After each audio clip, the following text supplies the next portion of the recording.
اللہ اللہ اللہ۔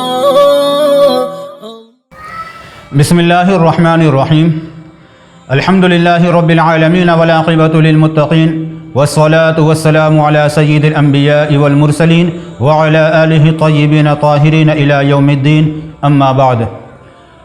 التحقیق YouTube channel پر الحمدللہ آج ہماری 45ویں مجلس ہے۔ سبھی شرکائے کرام اور ناظرین کرام کا ہم تہہ دل سے شکریہ ادا کرتے ہیں اور استقبال کرتے ہیں۔ عزیزان گرامی، بعض کتابوں میں اور اسی طریقے سے ہم میں سے بعض اہل علم کی مجالس میں یہ بات سنی گئی ہے اور کہی جاتی ہے کہ جناب محمد رسول اللہ صلی اللہ علیہ وسلم کی نظر کے سامنے سے ایک مرتبہ ایک جنازہ گزرا، ایک یہودی کا جنازہ گزرا۔ نبی علیہ الصلاۃ والسلام اس کو دیکھ کر غمزدہ ہو گئے، رونے لگے، چہرے پر غمی کے آثار ظاہر ہو گئے۔ کسی نے آپ کو خبر دی کہ یہ تو یہودی کا جنازہ تھا، اس کو دیکھ کر رونے کی اور غمزدہ ہونے کی کیا بات ہے؟ نبی اکرم صلی اللہ علیہ وآلہ وسلم نے ارشاد فرمایا کہ اگرچہ یہودی کا جنازہ تھا لیکن وہ میرا امتی تھا، میں اپنے ایک امتی کے غم میں کہ وہ جہنم میں چلا گیا میرے ہوتے ہوئے اس غم کے اندر میں رو رہا ہوں، غمزدہ ہوں۔ کم و بیش اس مفہوم کی ایک روایت، ایک واقعہ عمومی مجالس میں کہا جاتا ہے، سنا جاتا ہے، شاید آپ حضرات نے سنا بھی ہوگا۔ اس کی تحقیق پیش خدمت ہے، سماعت فرمائیں۔ معزز ناظرین اور سامعین کرام، تنبیہات سلسلہ نمبر 186، مفتی عبدالباقی صاحب مد ظلہ العالی، انہوں نے تحقیقات کرتے ہوئے اس واقعہ کے متعلق اور اس روایت کے متعلق لکھا ہے کہ ہم نے بہت زیادہ اس کی تحقیق کی، بہت زیادہ احادیث کی کتابوں میں اس کو دیکھا، ہمیں یہ واقعہ، یہ روایت کہیں پر نہیں ملی۔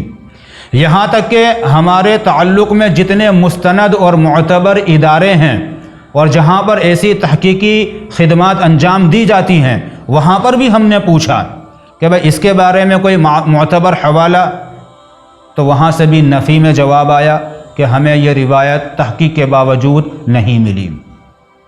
ایک بات تو یہ ہوئی کہ ذخیرہ احادیث کے اندر کسی بھی روایت میں یہ واقعہ یا یہ روایت موجود نہیں ہے۔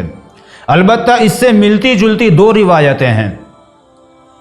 بخاری شریف کی روایت میں ہے کہ نبی اکرم صلی اللہ علیہ وسلم کے سامنے سے ایک جنازہ گزرا، آپ کھڑے ہو گئے، بعد میں آپ کو خبر دی گئی کہ یہ تو یہودی کا جنازہ تھا۔ نبی علیہ الصلاۃ والسلام نے ارشاد فرمایا کہ جب تم کسی کا جنازہ دیکھو تو کھڑے ہو جایا کرو۔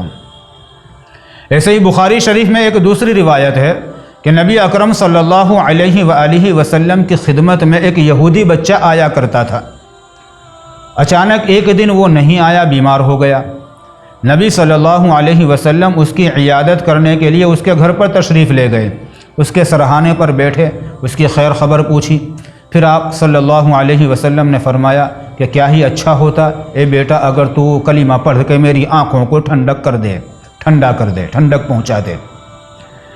اس بیٹے نے اپنے والد کی طرف نگاہ دوڑائی، اس کے والد نے اشارے میں اجازت دے دی، تو بیٹے نے، اس یہودی بچے نے اسی موقع پر کلمہ پڑھ کر اسلام کے اندر داخل ہو گیا۔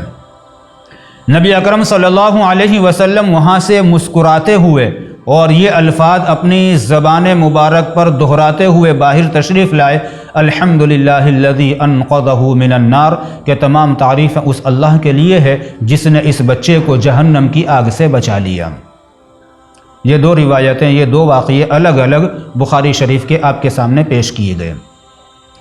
ان روایات میں جو نمبر 2 پر پیش کیے گئے ہیں، جہاں پر یہودی جنازے کا اور دوسرے میں یہودی بچے کی خدمت کا ذکر ہے، تو یہ ایک الگ چیز ہے کہ نبی اکرم صلی اللہ علیہ وآلہ وسلم اپنے ہر امتی کے بارے میں بڑے متفکر رہا کرتے تھے اور بہت ہی درد و غم کے اندر رہا کرتے تھے اور بے انتہا درجے کی شفقت، مودت اور محبت فرمایا کرتے تھے۔ لیکن آپ علیہ الصلاۃ والسلام کے زندگی میں آپ کے ہوتے ہوئے ایک یہودی کا چلے جانا اور اس یہودی کے جنازے کو دیکھ کر آپ کا رونا یا غم کرنا، ایسی کوئی بات کسی روایت کے اندر نہیں ملتی۔ لہذا جب تک اس کا معتبر حوالہ اور معتبر سند نہ مل جاوے، وہاں تک اس واقعے کو بیان کرنے سے گریز کیا جاوے، اجتناب کیا جاوے، اس کو بیان نہ کیا جاوے۔ جو مستند اور معتبر واقعات اور احادیث موجود ہیں انہی کا سہارا لیا جاوے۔ جیسے وہ واقعہ بیان، وہ روایت بیان کر دیں کہ جس میں نبی علیہ الصلاۃ والسلام نے یہودی کے جنازے کو دیکھ کر آپ نے قیام فرمایا، آپ کھڑے ہو گئے، یا یہودی بچے والے کا واقعہ آپ بیان فرما دیں۔ لیکن یہ واقعہ جو عمومی طور پر کہا اور سنا جاتا ہے کہ نبی علیہ الصلاۃ والسلام نے یہودی کے جنازے کو دیکھ کر یوں فرمایا کہ میرے ہوتے ہوئے ایک یہودی جہنم میں چلا گیا، اور آپ رونے لگے، غم منانے لگے، اس طریقے کا واقعہ ثابت نہیں ہے۔ لہذا جب تک کوئی کسی کے پاس کسی کو معتبر حوالہ اور سند نہ مل جاوے، وہاں تک اس کو بیان کرنا موقوف رکھا جاوے، اس کو بیان نہ کیا جاوے۔ اللہ تعالی ہمیں دین کا صحیح فہم اور صحیح سمجھ عطا فرماوے، آمین۔ والسلام علیکم ورحمۃ اللہ وبرکاتہ۔